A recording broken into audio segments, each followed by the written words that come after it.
Hi guys, my name is Dasha, добро пожаловать, it is Dasha of Russia React. And today I'm going to try something completely new and I am going to watch and react to my first show. It is going to be Chernobyl. I am super excited, but I'm also super nervous because I've never tried this type of videos before and it's much harder compared to ones I'm usually doing on YouTube. Because first of all, the show I chose is going to be Chernobyl and it is going to be difficult for me to watch because it happened before I was born. Sorry if I'm mistaken, but I think it happened in 1986, probably. I'm gonna check it out, but I wasn't even born yet. However, I was born in like 15 years after this happened, and you know, even though it happened like 35 years ago, this place, Chernobyl city, it's still not livable. Like people cannot live in there because the level of radiation is still high. From what I know, it happened during the night, so people were sleeping in their beds when it happened. And even though like this message was announced that everyone should evacuate their homes and go somewhere else, people still received this level of radiation. And even though they evacuated, they still have a lot of diseases like cancer, which happened because of this radiation. And even though we're living in some different places, and also these diseases that people got, they are genetically transmitted. So in most of the cases, their children and grandchildren, they're also going to get affected. Wherever they are, they weren't even been there, right? This is unfair to the people who actually were at this event, but also to their children. This is unfair, right? Because we not supposed to be like that, you know. So I am excited to watch the show. As I already said in the video of my trailer, that I want to see how they showed it, because Russia, in all the movies, is a corrupt country with so many corrupt people, rude violence, and they're always bandits. But hopefully in this show we are going to look as people who are victims of this, you know, because civilians or anyone, we didn't deserve it, you know. Also, I wanna see, hopefully this show is not only going to be based on facts but also on the emotional side of it, you know, like we're going to show how, like the real people's stories, you know, what happened in there. I want to see, because I don't want the show to be dry, you know, just based on the facts and the Russians are bad and we screwed up a big time. I want to hear the real stories from real people. But before we start, I just want to say that I have a Patreon page now, and I would love if you guys go and check it out and you come and support me, and you will get full access to my Patreon videos, and you will see it much earlier when I post it on YouTube. But so go check it out, and now let's get back to the show. The real danger is that if we hear enough lies, then we no longer recognize the truth at all. There was nothing sane about Chernobyl. There's no justice for things like that. You know, also about their whole appearance, that's how Russian apartments look like at that time. Even the blinds and the floors also accurate. It brings me some kind of nostalgia, you know, when I was in my first apartment, the one I remember with my parents, it looked exactly the same.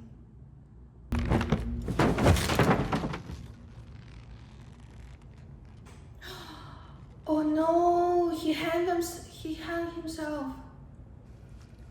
Oh my gosh.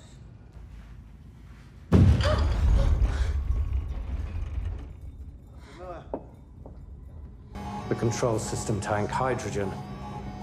You and Toktanov, you morons, blew the tank. No, that... You're confused. RBMK reactor cores don't explode. Akimov. Sasha. No, pills. Does the hospital stock iodine pills? Iodine pills? Why would we have iodine pills? And the cars like that, we still have them in Russia.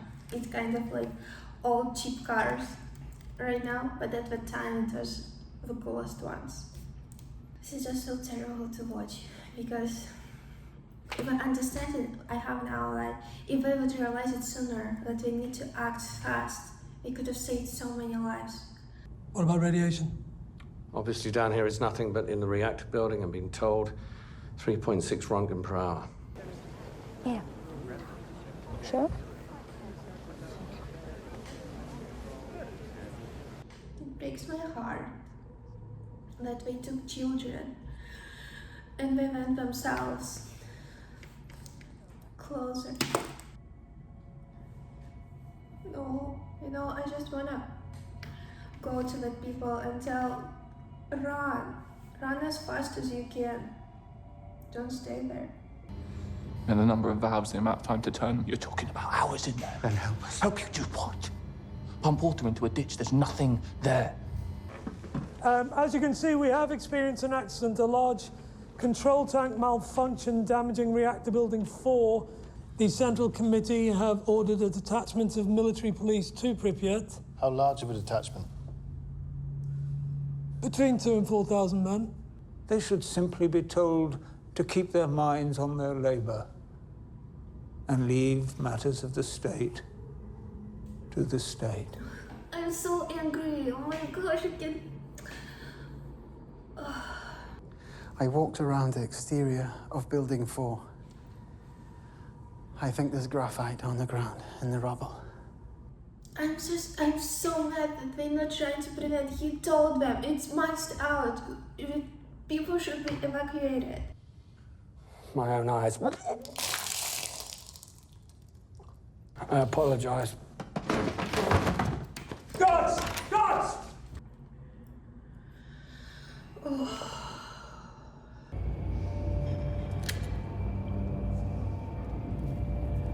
It's probably going to be his last.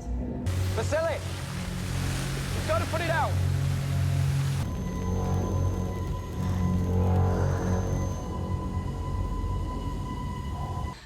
This is unspeakable. We were constantly trying to, he said, but it's dangerous. And it's just this word of a person who said cut off the lines and just seal off the city.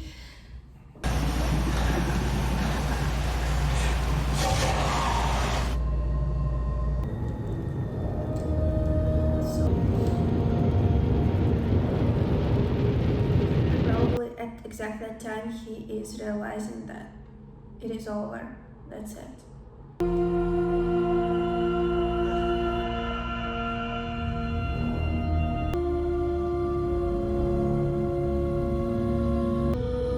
Not supposed to be like that. Yes, I see. Any contamination? This is mild. The plant manager, Brikhanov, is reporting 3.6 Röntgen per hour. That's actually significant. You should evacuate the surrounding.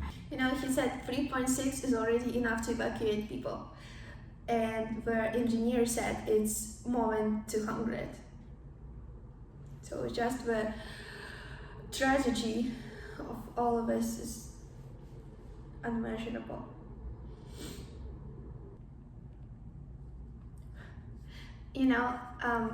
When I was in school, we actually had the same uniform, and now we're not.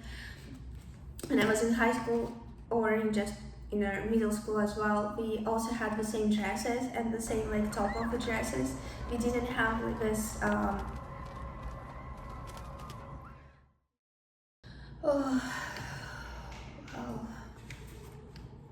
it is difficult to watch, for sure. You know what is the most difficult part for me was that it isn't, I don't even know how to explain it, but what I said is that they realized much sooner that this problem was huge. And even though they knew about it, they didn't do anything to evacuate people to help them in the first place, because they were trying to make it look normal, you know, so people do not panic. I guess it kind of makes sense, but if they just acted earlier, they could have saved so many lives. So many. When people went to a bridge to see what was happening, you know, to see it closer, and they took their kids with them because they didn't know how big this tragedy is. So you could just see children playing, and this dust from the radiation tank is just falling on them, and children are just running around and smiling, and everyone is acting like it's okay, it's just another fire and nothing is wrong, so we're going to be fine, you know. It's very, very difficult to watch, especially, you know, when you're watching this type of movies, when something bad is happening, and of course you're sad, you kind of know that it's not true and it's never happened. But in this case, this is based on real life. It has happened, and it happened in my country. But also, if we're going to talk about characters, I think they did a pretty good job with the way how they solving them. I mean, the appearances, they do look like Russians. I would say on like 80%, maybe they do look like Russians, but this thing, how they were pronouncing names and last names, it's really bothering me, you know, because, you know, we're trying to show it in Russia. Of course, I understand that the actors are not Russians, so they have accent in regards to calling them names, but they trying to make it to look like Russia, and all these interior designs, they nailed it. It's very good because, you know, when I saw first few scenes, I really felt a nostalgia because it really looked like that. But when a person looks like Russians, sitting in a Russian apartment, and so the whole thing is going in Russian, and you kind of feeling that it's in Russia, but then he started talking, and you hear how he pronounced it wrong with names, which is really bothering me a lot. But I guess by the end you're already getting used to it, to pronunciation, so you're not really paying attention. But sometimes, like some of the names, we're really screwing up with the names. It's just like, you know, a small thing that it is kind of, you know, bothering me. I mean, I guess, yeah, everyone talks with an accent, but if you're trying to make it look like Russia.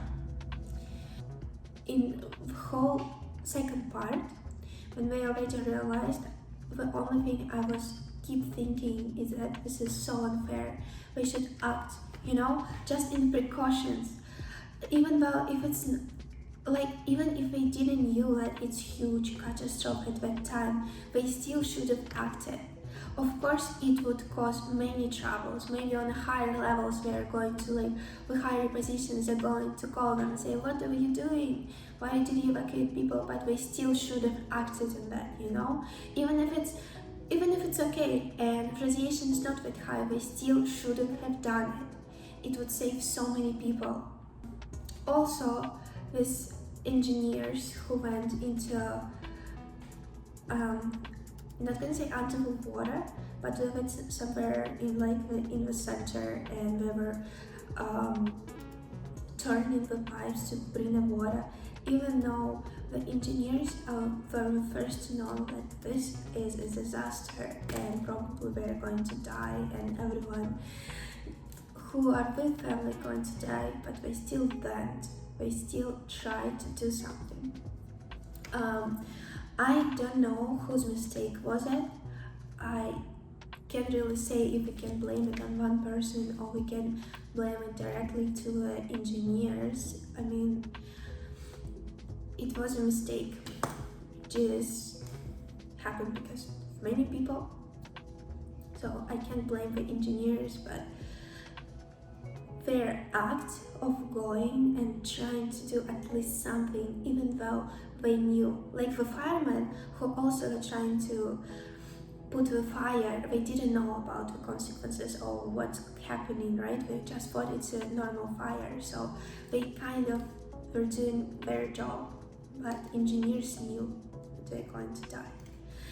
And now that I was talking about, I remember this moment when it was I guess he was one of the engineers, and he was sitting in blood, in his own blood, and he asked for his last cigarette, and he said it's over. This image is still in front of me. I think they did a good job with visuals. Again, it all looked real, and when they showed this children going to the school, it looked like, it feels like home. It does, especially with old buildings, like 5 floors. Usually all buildings in Russia were 5 floors ones, and we're going through this building in this school uniform like nothing happened, and this bird just fall down because the radiation is too high. I am not sure about Akimov. He is the main guy who was in the plant, and when he went to this committee meeting, I have mixed feelings about him because he looks like a guy who is trying to keep everything under control. He's more on the director's side, and he is going to try to convince people that it's not that bad. At the same time, I have a feeling that he is actually going to change his mind, and he is going to act on what happened. Because you could see, like in the end, when he started feeling bad and he went to the hospital, you could see in his eyes, I think actor did it really good, that this is a moment of realization. When he realized that we screwed up big time and we need to do something about it. But the thing I'm not exactly sure of understanding is that just in the beginning of the episode, we saw how the professor hanged himself. Not sure why yet, because from the beginning it looks like he is going to try to act and save people. But if he's going to save at least someone, why would he hang himself? I mean, it wasn't his mistake. I'm pretty sure it wasn't his mistake, so why would he do that? And I get with the tapes, probably he finds out truth, and he records himself on the tapes, and so on later people will find it and they will know the truth. With the tapes, I do realize why he done it, but why he hanged himself, I have no idea. I mean, from now he looks innocent and he looks like a good guy. So I'm very excited to watch a second episode, and hopefully you wanna watch it with me too. And thank you very much guys for watching it with me. It's a difficult show to watch, so I'm so thankful you're watching it with me. If you want to support me further, visit my Patreon channel, the link is down below. You can get full access to my videos and you will see it first. You can also comment and vote what I should watch next, so we're like on the same page on where we're watching. Very excited about my Patreon channel, so again, please go check it and support me. Thank you so much for watching this video with me, and I can't wait to share with you guys my second episode and all my thoughts. It's very nice that I can share it with someone. Thank you guys, and I'll see you in my next videos. Bye.